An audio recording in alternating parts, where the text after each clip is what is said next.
Sally unlocked the door quietly. The studio apartment smelled like old takeout containers and stress. She slipped off the white dress carefully, folded it, and placed it on the chair. Before she could breathe, "Where were you?" Mark stood by the kitchenette, arms crossed. She froze. "I tried calling you," he said. "You didn't come home?" Sally sighed, already tired. "I was out."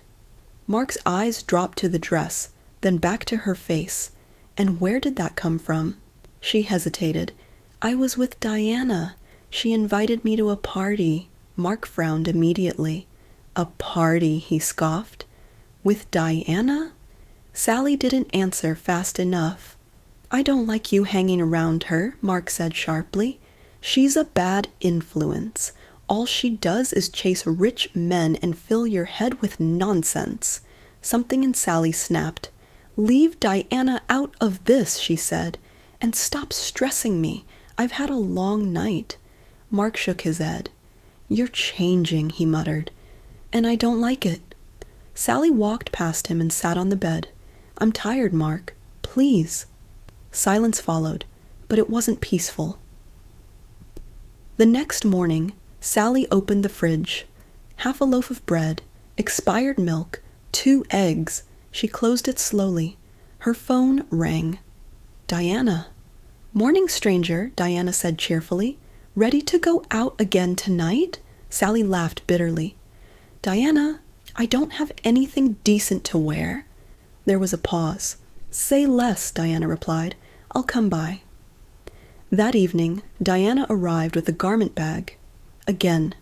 "You can't keep saving me," Sally said softly. Diana smiled. "I'm not saving you. I'm supporting you." Sally wore the dress. Again she felt unfamiliar. Again she felt powerful.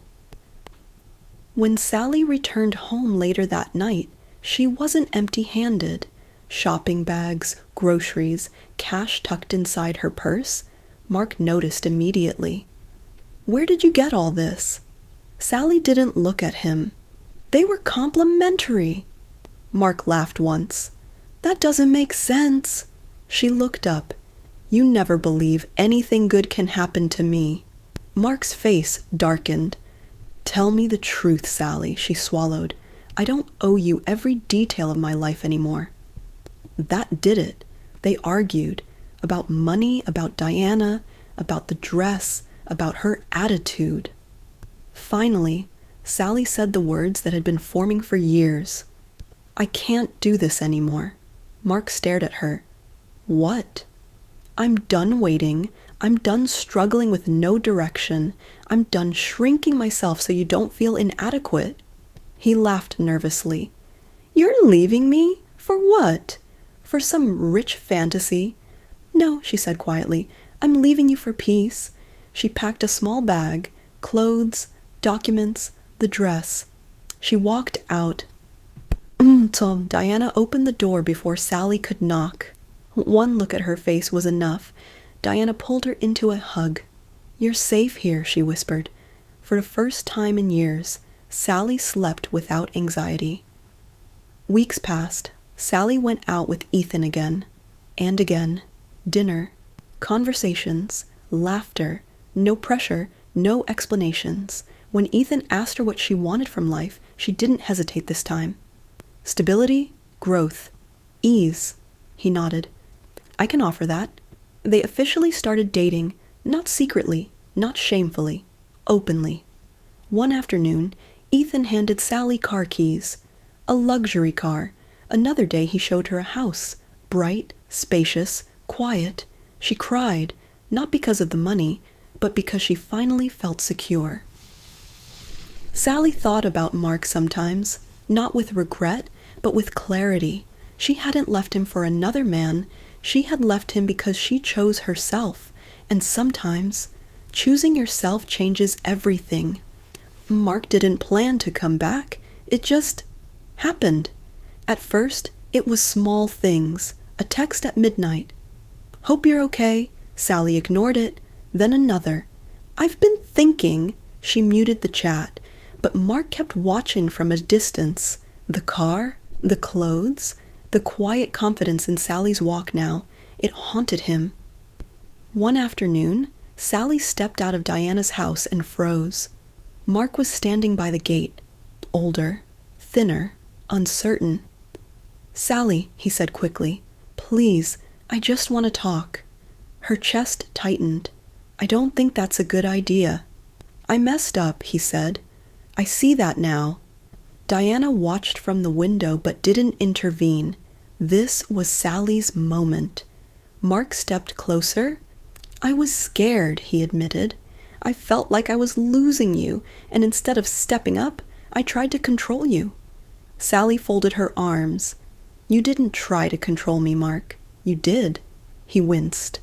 "I'm doing better now. I got a new job. I'm trying." She nodded slowly. "I'm glad." Hope flickered in his eyes.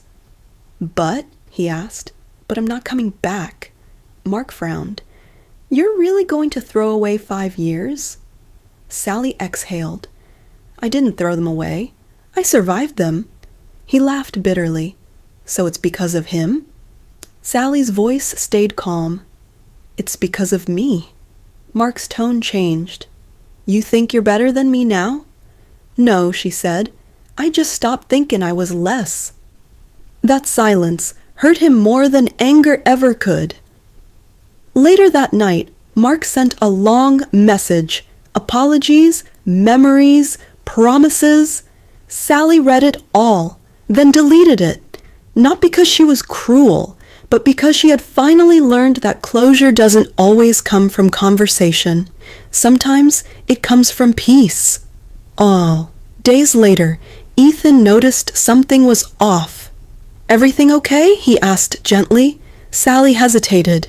"My ex came back." Ethan didn't flinch. "Do you want him back?"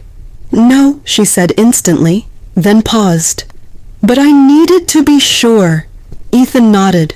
"Then I'm glad he showed up." That surprised her. "I don't want to be your escape," he continued. "I want to be your choice." She smiled. "That's exactly what you are." Mark tried one last time. A call. Sally didn't answer. Instead, she stood on her balcony, city lights glowing beneath her, breathing freely. She finally understood something important. Love that arrives late often wants credit for lessons it refused to learn on the time. And some doors are meant to stay closed.